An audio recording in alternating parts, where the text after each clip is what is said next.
mana o'zligiga, qadriyatlariga bo'lgan hurmat, qarashlar qanday bo'lishi kerak? Qozog'istonning Olmaota shahridagi supermarketlardan birida kassadagi navbatlardan darg'azab bo'lgan rossiyalik opamiz kassir qizga qarata rus tilida xitob qiladi. Qozoq kassir opamiz esa o'zini hurmat qilgan holda unga qozoq tilida javob qaytaradi, ya'ni o'z ona tilida. Bundan yana ham darg'azab bo'lgan rossiyalik opamiz, "Ey, menga rus tilida javob ber" deya undan bir necha marotaba so'raydi.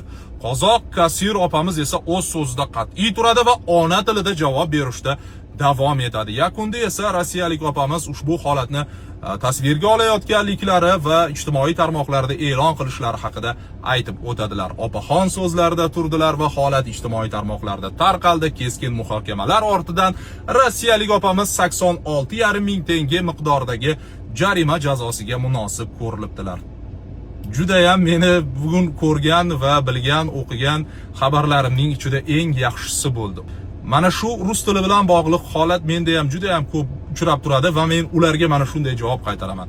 To'g'ri, menda rus tilida kamchiliklar bor va men hozir o'zbek tilini mukammal o'rganish bosqichidaman do'stlar. Siz ham o'z tilingizni mukammal o'rganing. Salomat bo'ling.